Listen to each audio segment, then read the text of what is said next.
नमस्कार दोस्तों, स्वागत है आप सभी का फिर से आपके अपने YouTube चैनल सक्सेस मंत्रा बाय दीपक राय पर। और मैं सचिन मिश्रा आज आप सभी छात्रों से हिंदी भाषा के एक बहुत ही महत्वपूर्ण चैप्टर जिसको आप वर्णमाला के नाम से जानते हैं उस पे आधारित आज डिटेल में बात करने वाला हूं। आज हम बात करने वाले हैं और पढ़ने वाले हैं कि वर्णमाला क्या है और इसमें कहां से किस तरह के क्वेश्चन पूछे जाते हैं। ठीक दोस्तों, जैसा कि आप जानते हैं हम भाषा पढ़ रहे हैं, तो सबसे पहले हमें यह जानना आवश्यक होगा कि भाषा क्या है। ठीक, हमें यह जानना आवश्यक होगा कि भाषा क्या है।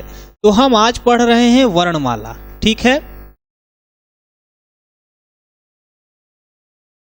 वर्णमाला। दोस्तों, आपकी जानकारी के लिए बता दूं, मैं दोनों हाथ से लिख सकता हूं।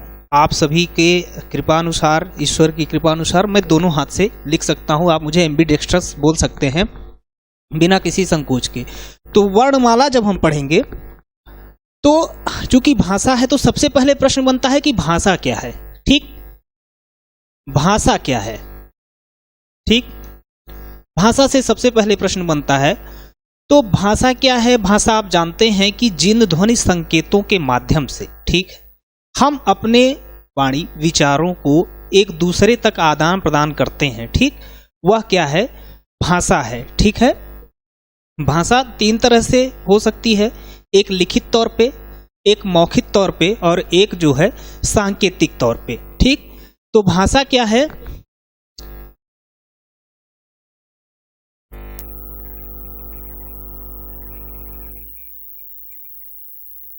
जिन ध्वनियां संकेतों के माध्यम से, संकेतों के माध्यम से हम अपने विचारों को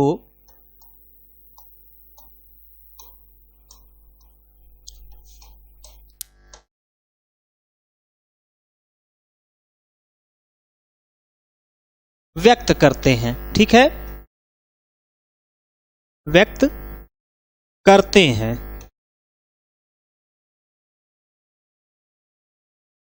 ठीक, तो भाषा सबसे पहले हम समझते हैं भाषा क्या है। भाषा वह है जिनके माध्यम से या जिन ध्वनि संकेतों के माध्यम से हम अपने वाणी विचारों को एक दूसरे तक पहुंचाते हैं या रखते हैं या व्यक्त करते हैं, अभिव्यक्त करते हैं। ठीक, अब बात आती है कि वर्ण क्या है। ठीक, अच्छा देखिए, इससे पहले हम ये समझ लें कि भाषा पूर्ण रूप से कैसे बनती है। ठीक, भाषा आपकी बनती है दोस्तों वाक्य से, इसके बाद उपवाक्य से, इसके बाद इसका छोटा रूप होगा आपका पदबंध,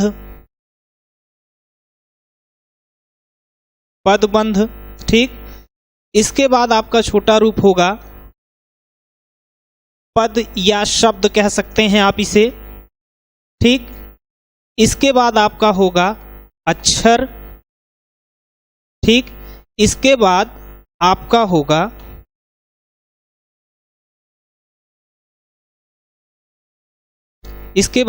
होगा ध्वनि या जिसको आप बोलते हो वर्ण। ठीक, तो इस तरह से हमारी पूरी भाषा का निर्माण होता है। ठीक, क्या होगा? वाक्य, उपवाक्य, पदबंध, पद या शब्द, अक्षर या ध्वनि, वर्ण। अभी इसे हम थोड़ा सा संक्षेप में पढ़ेंगे क्योंकि हमको आज पूरा फोकस करना है वर्णमाला क्या है। ठीक,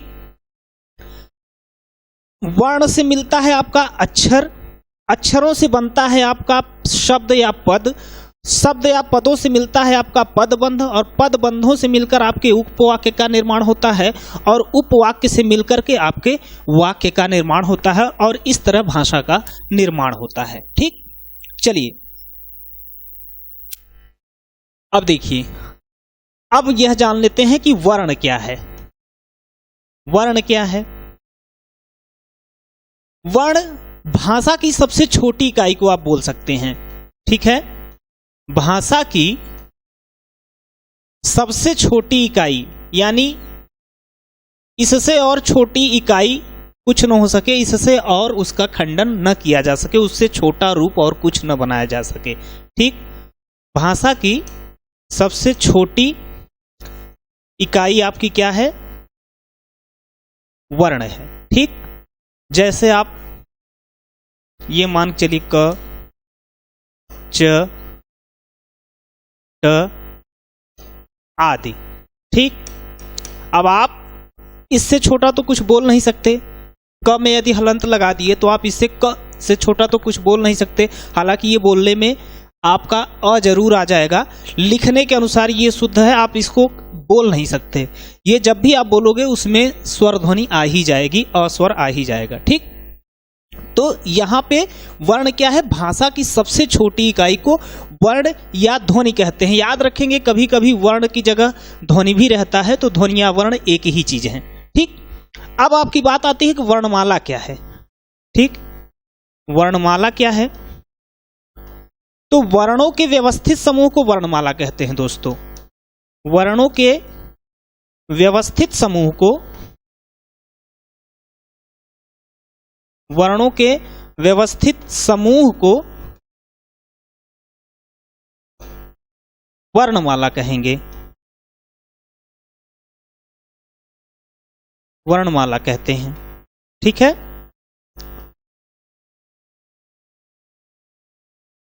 अब बात आती है कि वर्ण टोटल होते कितने हैं। ठीक, हमने पढ़ा वर्ण क्या है, वर्ण भाषा की सबसे छोटी इकाई है। वर्णमाला क्या है, वर्णों के व्यवस्थित समूह को वर्णमाला कहते हैं। अब बात आती है कि भाषा में, हिंदी भाषा में टोटल वर्ण हैं कितने।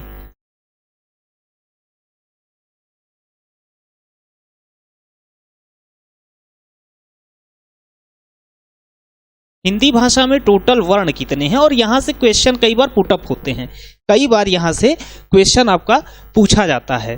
तो देखिए, हिंदी भाषा में लेखनी के आधार पर, लिखने के आधार पे, ठीक है, दो तरह से है। एक लिखने के आधार पे है वर्णों की संख्या, लिखने के आधार पर वर्णों की संख्या है, और एक है आपका उच्चारण के आधार पे या बोलने के आधार पे। ठीक, उच्चारण के आधार पर या बोलने के आधार पे। तो लिखने के आधार पे दोस्तों टोटल जो है 52 वर्ण है। ठीक, कितने हैं, 52 वर्ण है। ध्यान देंगे, लिखने के आधार पे कभी पूछता है तो कितने हैं, 52 वर्ण है, याद रखना है। जिसमें से आपका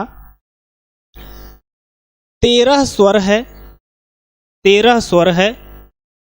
उसके बाद आपका 35 व्यंजन है, 35 आपका व्यंजन है, और 4 संयुक्त व्यंजन हैं। ठीक, कितने हैं, 4 संयुक्त व्यंजन हैं।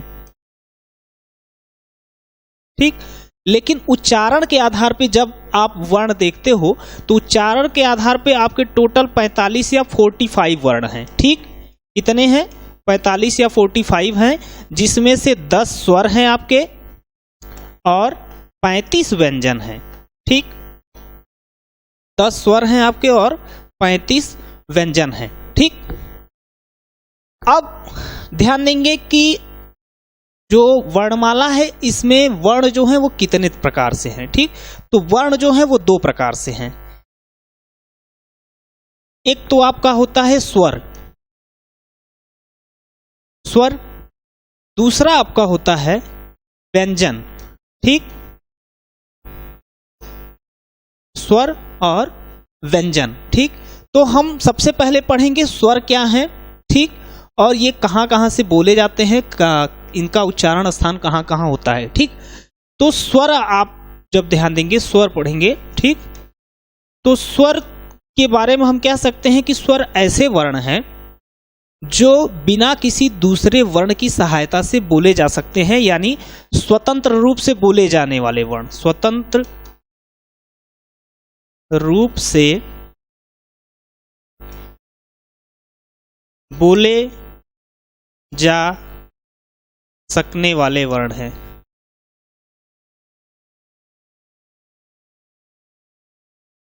ठीक, ये वर्ण स्वतंत्र रूप से बोले जा सकते हैं। आपके उदाहरण पे आप इनको याद रखेंगे, स्वर को अ आ इ ई उ ऊ, इस तरह से जो भी आपके स्वर हैं ठीक। इनको बोलने में आपको किसी दूसरे वर्ण की सहायता नहीं लेनी पड़ती। लेकिन वहीं पर जब हम व्यंजन की बात करते हैं, ठीक, जब हम व्यंजन की बात करते हैं तो व्यंजन दोस्तों ऐसे वर्ण हैं जो बिना स्वर की सहायता से नहीं बोले जा सकते। आप इनके बारे में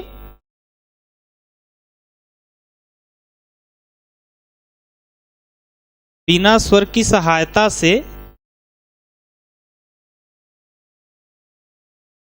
नहीं बोले जा सकते।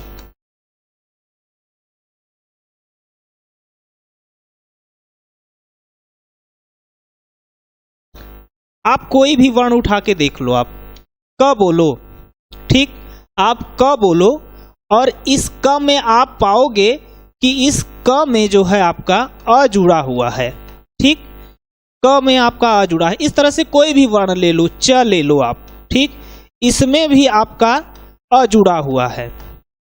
तो व्यंजन का कोई भी वर्ण आप उठाओगे उसमें आप अ स्वर जुड़ा हुआ पाओगे। बिना अ स्वर की सहायता से आप कोई व्यंजन बोल ही नहीं पाओगे, ठीक।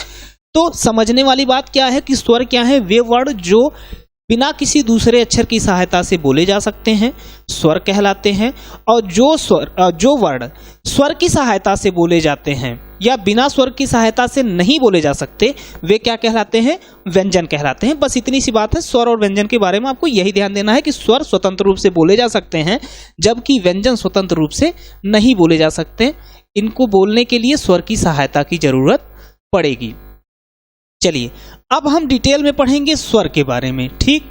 स्वर जो है कितने तरह से बोले जा सकते हैं, ठीक। तो स्वर को कई तरह से वर्गीकृत किया गया है। पहला जो वर्गीकृत किया गया है आपका मात्रा या उच्चारण काल के आधार पे, ठीक, मात्रा या उच्चारण काल के आधार पर, ठीक, मात्रा या उच्चारण काल के आधार पर इसको तीन तरह से वर्गीकृत किया गया है, ठीक। पहला ह्रस्व स्वर, दूसरा दीर्घ स्वर और तीसरा आपका जो है दोस्तों वह प्लुत स्वर है, ठीक। ह्रस्व स्वर, दीर्घ स्वर और प्लुत स्वर, ठीक। तो सबसे पहले आप जानिए कि ह्रस्व स्वर क्या है। ह्रस्व स्वर वे स्वर हैं जिनके उच्चारण में, ठीक, कम समय लगता है, ठीक, या एक मात्रा का समय लगता है, ठीक, वे ह्रस्व स्वर कहलाते हैं। और ह्रस्व स्वर की श्रेणी में कौन कौन से वर्ण हैं दोस्तों, ध्यान दीजिएगा, अ, ई और उ, ठीक। चलिए अब दीर्घ स्वर की बात करेंगे कि दीर्घ स्वर क्या है।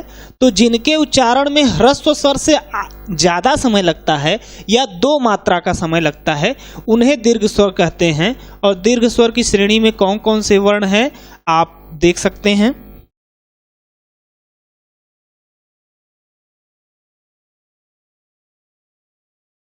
अ, ई, उ, आपका ए है, ऐ है, ओ है, औ है और अ है, ठीक। ये इतने वर्ण आपके इसकी श्रेणी में हैं, किसके, दीर्घ स्वर की श्रेणी में हैं। प्लुत स्वर क्या है, प्लुत स्वर आपका ये वाला स्वर है, ठीक, जिसको आप ओम बोलते हैं। जब आप ओम बोलते हैं, ठीक, तब आपका ये होता है। जब आप प्राणायाम करें, योगा करें, ओम ध्वनि निकालें, तो प्लुत स्वर में दीर्घ स्वर और ह्रस्व स्वर से ज्यादा का समय लगता है। या मात्रा के आधार पे कहें तो 3 मात्रा का समय इसको माना गया है कि इसमें 3 मात्रा का समय लगता है। इसका प्रयोग ज्यादातर पे नाटक के संवादों में किया जाता है। जब नाटक होता है वहां पे किया जाता है, या आप किसी को बहुत दूरी से जब आवाज दे रहे होते हैं तब वहां पे इसका प्रयोग होता है, ठीक। जैसे आप राम राम, ठीक, आप ज्यादा समय लगा के बोल रहे हैं तो यहाँ पे ये आपका प्लुत स्वर होगा। तो इस तरह से पहला ध्यान देना है, मात्रा या उच्चारण काल के आधार पे 3 तरह से स्वर वर्गीकृत किए गए हैं। ह्रस्व स्वर अ ई उ, दीर्घ स्वर आ बड़ी बड़ा उ ए ऐ ओ और आ, प्लुत स्वर आपका ये है। ठीक, चलिए अब ध्यान देंगे दूसरा क्या वर्गीकरण किया गया है स्वर का। दूसरे स्तर पे स्वर को इस तरह से आप पहचान सकते हैं। ठीक, जीभ के प्रयोग के आधार पे। ठीक, जीभ के प्रयोग के आधार पे, जीभ के प्रयोग के आधार पर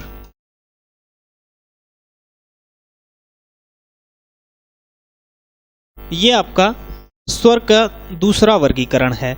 यानी स्वर को आप जब बोलते हो तो जीभ के किस भाग का प्रयोग कौन से स्वर को बोलने में किया जाता है, उस तरह से भी स्वर को वर्गीकृत किया गया है।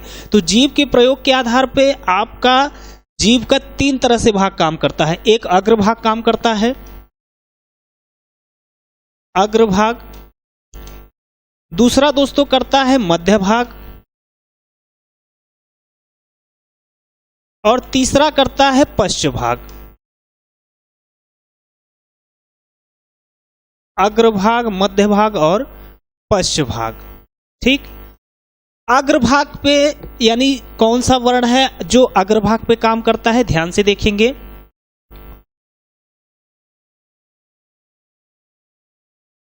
ई ई ए ऐ। ठीक, ये जो वर्ण है ई ई ए ऐ, ये जीभ के अग्रभाग से बोले जाते हैं। तो जब कभी प्रश्न पूछे ठीक कि जीभ के अग्रभाग से प्रयोग किए जाने वाले वर्ण कौन से हैं, तो इन चारों में से कोई हो तो आप वहां ट्रिक करेंगे। ठीक, मध्य भाग से सिर्फ अ बोला जाता है। ठीक, बाकी जो बचते हैं वो पश्च भाग से बोले जाते हैं, जिनमें आपका आ है, ऊ है, ऊ है, ओ, औ और अ है। ठीक, जीभ के प्रयोग के आधार पे स्वर अग्र, मध्य और पश्च स्वर हैं। कौन कौन से हैं आप इसको ध्यान में रखेंगे, यहां से क्वेश्चन बनते हैं। ठीक, चलिए अगला ध्यान देंगे। एक तरह से और वर्गीकृत किया गया है स्वर को, जिसको हम कह सकते हैं कि मुख द्वार के खुलने के आधार पे। ठीक, मुख द्वार के खुलने के आधार पे, मुख द्वार के खुलने के आधार पे स्वर किस तरह से हैं, तो एक है आपका विवृत, विवृत। दूसरा है आपका अर्ध विवृत, अर्ध विवृत। तीसरा आपका है अर्ध संवृत, अर्ध संवृत। चौथा आपका है संवृत दोस्तों। ठीक, अब आप सबसे पहले तो ये समझ लीजिए कि विवृत क्या है, अर्ध विवृत क्या है, संवृत क्या है, अर्ध संवृत क्या है। विवृत मतलब जिसमें मुंह जो है पूरा खुलता हो, जिस वर्ड को बोलने में, जिस वर्ण को बोलने में मुंह जो है पूरा खुलता हो, वो विवृत है। जिसमें आधा खुलता हो वो अर्ध विवृत है। जिसमें आधा बंद रहता हो एक तरह से वह अर्ध संवृत है, और जिसमें लगभग पूरा बंद रहता हो वह संवृत है। ठीक, तो इस तरह से इसको आप समझेंगे। विवृत में कौन से स्वर हैं, आइए हम उसको जानते हैं। विवृत में दोस्तों आपका है आ बोलने में आपका मुंह जो है पूरा खुलता है। अर्ध विवृत में आपका है अ, ऐ, औ और आ। ठीक, इसको बोलने में आपके मुंह का आधा भाग खुलता है। अर्ध संवृत में आपके दोस्तों हैं ए और ओ। ठीक, लगभग आधा बंद रहता है। ठीक, और संवृत में जो आपका आता है वह है आपका ई और उ। ठीक, ये आपका मुख द्वार के खुलने के आधार पे जो वर्गीकरण है, आपका तीसरे तरफ का वर्गीकरण ये इस तरह से है। तो यहां पे आपको याद रखना है, कभी भी आपको पूछ ले कि विवृत स्वर कौन है तो आपको आ याद रखना है। अर्ध विवृत कौन है, अ, ऐ, औ, आ याद रखना है। अर्ध संवृत कौन है, उसको भी आपको ए ओ याद रखना है, और समृद्ध कौन है, ई ई उ ऊ आपको याद रखना है। ये चीजें आपको याद रखनी है।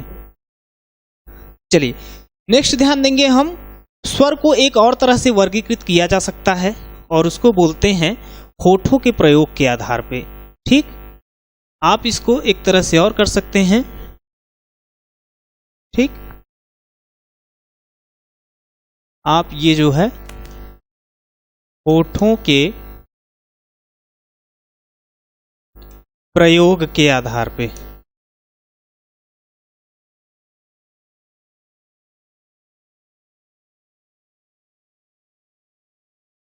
होठों के प्रयोग के आधार पे, इसमें कुल मिला के एक चीज ध्यान देना होता है कि जब आप वर्ड को बोलते हैं तो आपका ओठ जो है क्या गोलाकार होता है, और जब दो ही तरह से है, एक तो मैं लिख के बताऊं आपको, अवृतमुखी, अवृतमुखी, दूसरा है आपका वृत्तमुखी। जब आप स्वर का प्रयोग करते हैं तो या तो वोट आपके गोलाकार होंगे या गोलाकार नहीं होंगे, और अगर गोलाकार हो रहे हैं तो वो वृत्तमुखी होंगे, और गोलाकार नहीं हो रहे हैं तो वो अवृत्तमुखी होंगे। अब यह जानने की आवश्यकता है कि कौन से वर्ण हैं जिनको बोलेंगे तो गोलाकार नहीं होंगे, और कौन से हैं जिनको बोलेंगे तो गोलाकार होंगे। तो पहले हम देखते हैं जिनको बोलने पर हमारे वोट जो है गोलाकार नहीं होते हैं। ये वर्ण हैं आपके अ आ इ ई ए ऐ। ठीक, अ आ इ ई ए ऐ ये वर्ण आपके अवृतमुखी हैं जिनको बोलने पे आपके होठ गोलाकार नहीं होते। और वृत्तमुखी में क्या है आपका उ ऊ ओ औ और आ। ठीक, इस तरह से वृत्तमुखी आप उ ओ आ बोलेंगे तो ये जो है गोलाकार होंगे। ठीक, तो होठों के प्रयोग के आधार पे दो तरह से, अवृतमुखी, वृत्तमुखी। ठीक, एक आपका और वर्गीकरण बचता है जिसको आप कह सकते हो नाक व मुंह से, नाक व मुंह से हवा के निकलने के आधार पर। यानी जब आप वर्ण को बोलते हो तो नाक व मुंह से हवा जब निकलती है तो कहां से हवा निकलेगी कौन सा वर्ण होगा, और कहां से हवा निकलेगी कौन सा वर्ण होगा। ठीक, इसके आधार पे दो वर्ण हैं। ठीक, एक जो है निरनुनासिक, एक है आपका निरनुनासिक, और दूसरा है आपका अनुनासिक। ठीक, दूसरा है आपका अनुनासिक। ठीक है, निरनुनासिक में कौन से वर्ण हैं? निरनुनासिक में आपके जो वर्ण बिना नासिका के प्रयोग के बोले जाते हैं, यानी जिन वर्णों को बोलने में जो श्वास है वो नासिका से नहीं निकलती, वो क्या है?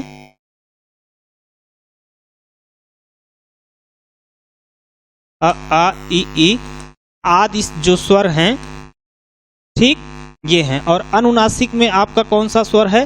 अ स्वर है। ठीक, अ स्वर है अनुनासिक, बाकी सब आपके निरनुनासिक में है। ठीक, तो इस तरह से ये जो है ये वर्ण आपका स्वर से रिलेटेड आपकी इतने सारी चीजें हैं जो आपको ध्यान में रखनी है। ठीक, अब इसके बाद हम पढ़ेंगे व्यंजन क्या है। ठीक, व्यंजन क्या है हम इसको ध्यानपूर्वक देखेंगे कि व्यंजन क्या है। चलिए,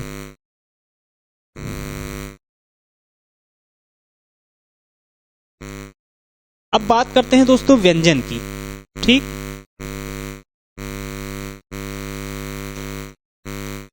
व्यंजन के बारे में हमने पढ़ा कि व्यंजन वे वर्ण हैं जो स्वर की सहायता से बोले जाते हैं।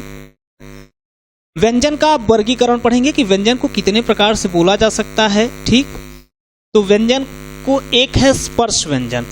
ठीक है, स्पर्श व्यंजन। दूसरा आपका सघोष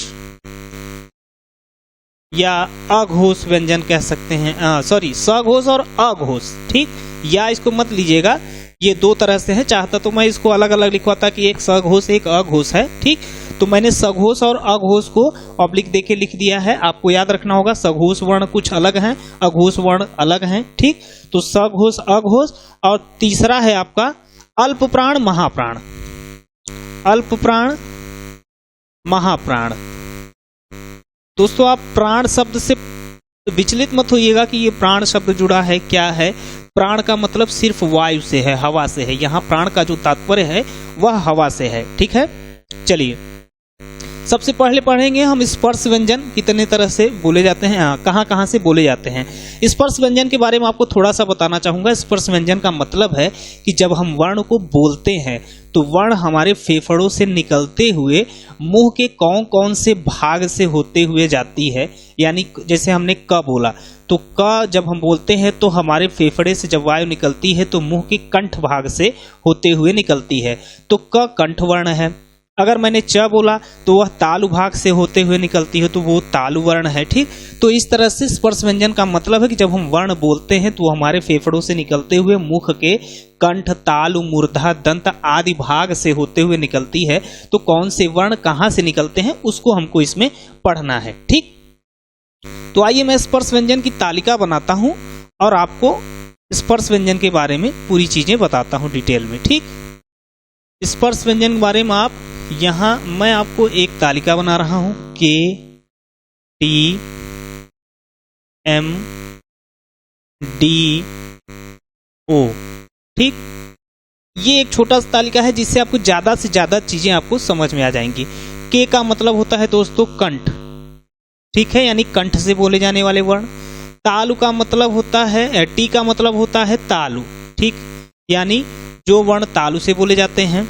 एम का मतलब होता है दोस्तों मूर्धा, कौन से वर्ण बोलने पर हमारी जो प्राण वायु है, श्वास वायु है, वो मूर्धा को टच करते हुए निकलती है।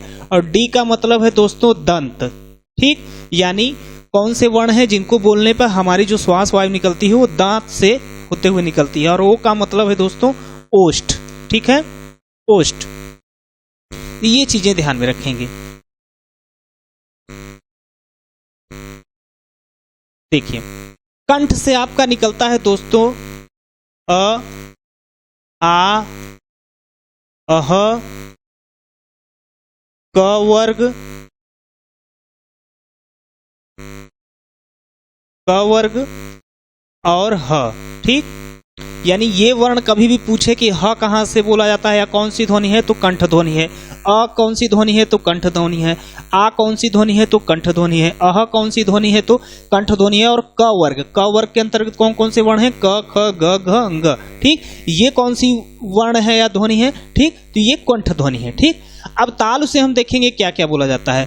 तालु से दोस्तों आपका च वर्ग का सारा वर्ण बोला जाता है, ठीक।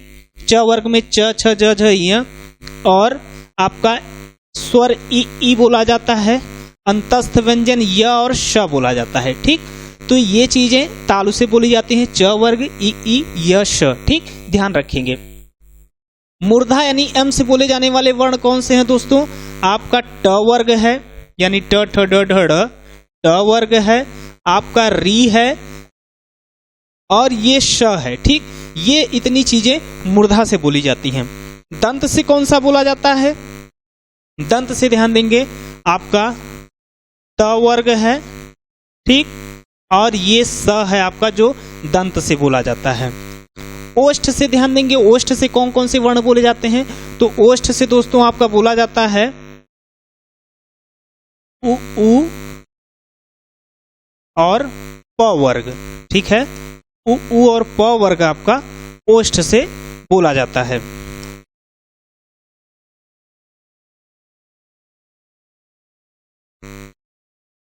ठीक, चलिए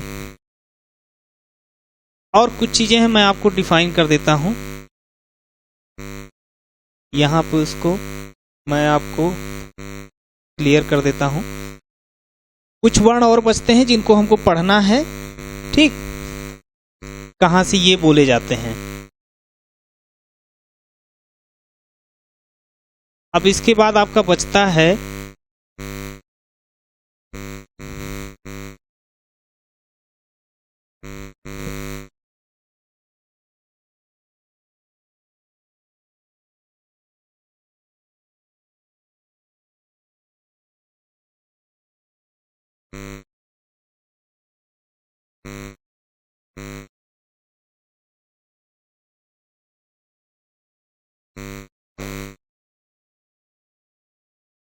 कंठ प्लस तालु। ठीक, क्षमा चाहूंगा, थोड़ा सा समय लगा। इसके बाद आपका बचता है कंठ प्लस तालु। कंठ प्लस तालु से कौन कौन से वर्ण बोले जाते हैं? ए और ऐ वर्ण बोले जाते हैं। ठीक, उसके बाद आपका कंठ प्लस ओष्ठ से कौन से वर्ण बोले जाते हैं? ओ, औ, आ। ठीक, ये वर्ण इससे बोले जाते हैं। ठीक, अब आपका बचता है दंत मूल से कौन से वर्ण बोले जाते हैं? ठीक, दंत मूल से आपका र दोस्तों और ल बोला जाता है। ठीक, और दंत प्लस ओष्ठ से, दंत प्लस ओष्ठ से आपका जो है, ठीक, वह बोला जाता है। ठीक, क्या बोला जाता है? वह बोला जाता है। तो इतनी सारी चीजें आपके जो है वो क्लियर हो गई। आपको याद रखना है कंठ प्लस ताल से ए ऐ, कंठ प्लस ओष्ठ से ओ औ आ, दंत मूल से र ल, दंत प्लस ओष्ठ से व। ठीक, तो आगे बढ़ते हैं।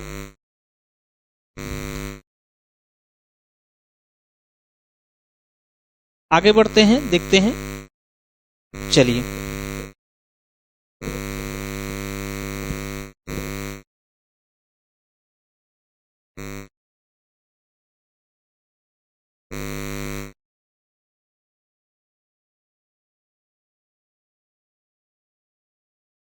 अब आपका जो है बचता है सघोष अघोष। ठीक, सघोष, सघोष और अघोष। सघोष अघोष क्या है, इसके बारे में भी हम ध्यानपूर्वक पढ़ेंगे। सघोष दोस्तों, जिन ध्वनियों के उच्चारण में, जिन व्यंजन के उच्चारण में आपके जो प्राण वायु है, ठीक, उसमें स्वर तंत्रियों में कंपन अधिक हो वो सघोष है, जिसमें स्वर तंत्रियों में कंपन कम हो वो अघोष है। ठीक, इसके आधार पे वर्ग का जो वर्गीकरण किया गया है व्यंजन का, वो इस तरह से है कि आपके प्रत्येक वर्ग का, ठीक है, प्रत्येक वर्ग का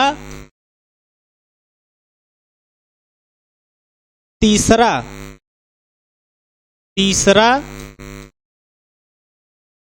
चौथा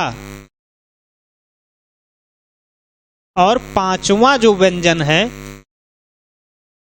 पांचवा व्यंजन जो है आपका, यह है आपका सघोष। और प्रत्येक वर्ग का पहला और दूसरा, ठीक, यह है आपका अघोष।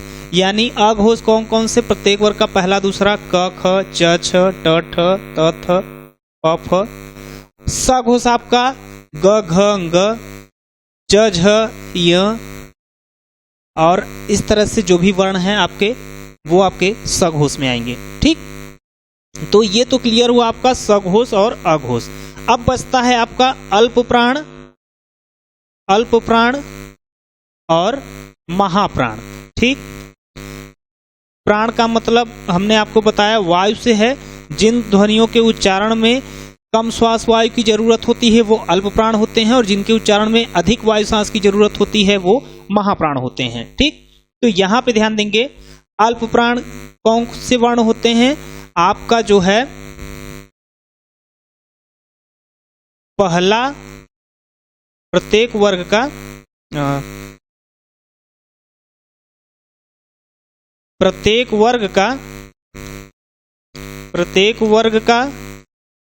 पहला, तीसरा और पांचवा वर्ण जो है, प्रत्येक वर्ग का पहला, तीसरा और पांचवा जो वर्ण है वह आपका क्या है? अल्प प्राण है। और प्रत्येक वर्ग का दूसरा और चौथा, ठीक, दूसरा और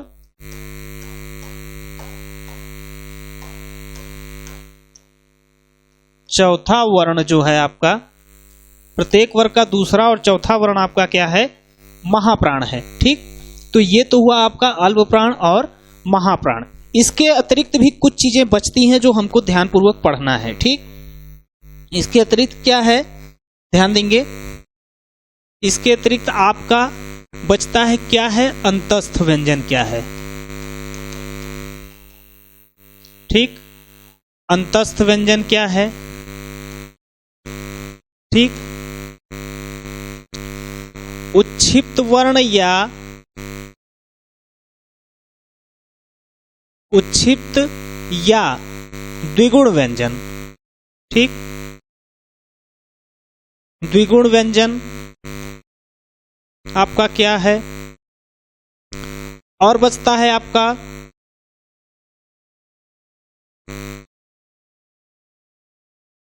संयुक्त व्यंजन क्या है आपका।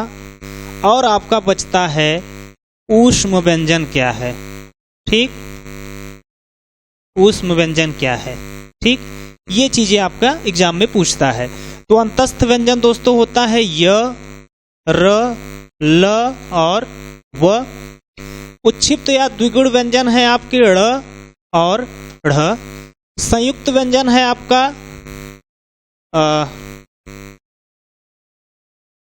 संयुक्त व्यंजन है आपका छ, जो क और श से मिलकर बनता है। ठीक, त्र है आपका त और र से मिलकर बनता है। ज्ञ है आपका जो ज और य से मिलकर बनता है। ठीक, और आपका एक है श्र। ठीक, जो ये श और र से मिलकर बनता है। ठीक है, अब आपका बचता है ऊष्म व्यंजन क्या है। ठीक, ऊष्म व्यंजन दोस्तों ये स और ये श और ह। ठीक, ये चारों वर्ण जो है ऊष्म व्यंजन है। ठीक, अंतस्थ व्यंजन आपका हो गया, उच्छिप्त वर्ण या द्विगुण व्यंजन हो गया आपका, संयुक्त व्यंजन हो गया और ऊष्म व्यंजन हो गया। एक संक्षिप्त सी चीज और है जो आपको ध्यान रखना है। कभी कभी वर्णमाला में पूछ लेता है कि जब आप हिंदी शब्दकोश में शब्द ढूंढते हो, ठीक, तो छ वाले शब्द को किस वर्ण में आप खोजोगे। तो चूंकि छ क और श से मिलके बनता है तो आप क वाले वर्ण में खोजेंगे। ठीक, ज्ञ ज और य से मिलके बनता है तो आप ज वाले वर्ण में खोजेंगे। त्र त और र से मिलता है तो त वाले में खोजेंगे। इसी तरह स्र इस श वाले में खोजेंगे। ठीक, बाकी सारी चीजें आपकी यहाँ पे क्लियर हैं। ठीक, मेरा दावा है अगर आप इतनी चीजें याद कर लेते हो, आप इतनी चीजें दिमाग में रखते हो, तो इससे बाहर कहीं कोई क्वेश्चन पूछ ही नहीं सकता, क्योंकि इसके बाहर बचा ही क्या है जो पूछेगा। ठीक, तो फिलहाल इस वीडियो में इतना ही दोस्तों आप सभी छात्रों के लिए। चूंकि देखिए सामने टेट सीटेट का एग्जाम, सीटेट तो अभी ये 31 जनवरी को, बाकी आपके टेट के एग्जाम की सूचना जल्दी ही आपको मिलने वाली है, कब होगा क्या कैसे होगा। तो वीडियो को डिटेल में पढ़ाने का उद्देश्य यही है कि आपको पहले से प्रिपेयर करना, आपको पहले से हर चीज़ को डिटेल में बताना, सारी चीज़ें डिटेल में बताना, ताकि आप एग्ज़ाम आने पर आपको प्रैक्टिस सेट में आसानी हो करने में। प्रैक्टिस सेट जब आपको चैनल के माध्यम से कराए जाते हैं, जब टेस्ट कराए जाते हैं, तो उस वक्त आप डिटेल में पढ़े रहेंगे तो आपको बड़ा आसान होता है क्वेश्चन का जवाब देने में, और मज़ा तभी आता है जब आप डिटेल में कोई भी चीज़ पढ़े रहो। ठीक, तो वर्णमाला से रिलेटेड ये वीडियो आप सभी छात्रों के लिए। वीडियो जैसा भी लगे आप अपने लाइक कमेंट जरूर दीजिएगा, आप अपने कमेंट बॉक्स में जरूर लिख के भेजिएगा। वीडियो कैसा लगा, पढ़ाने में या समझने में कोई तकलीफ तो नहीं हुई, कोई चीज़ अगर ना समझ में आई हो तो कमेंट के माध्यम से आप नीचे लिख दीजिएगा, मैं आपको कमेंट में जवाब दे दूंगा कौन चीज़ क्या कैसे है। ठीक, तो फिलहाल आप सभी के प्यार और सहयोग के लिए आप सभी छात्रों का बहुत बहुत शुक्रिया। फिर से कोशिश करेंगे आगे से जो भी चीज़ें होंगी डिटेल में आपको जल्द से जल्द सारी चीज़ें प्रोवाइड की जाएं, ताकि आप गहन अध्ययन कर पाओ। उसके बाद आपके लिए टेस्ट सीरीज जो है आपके लिए डेली प्रोवाइड की जाए। तो फिलहाल इस वीडियो में इतना ही। आप सभी छात्रों का बहुत बहुत धन्यवाद।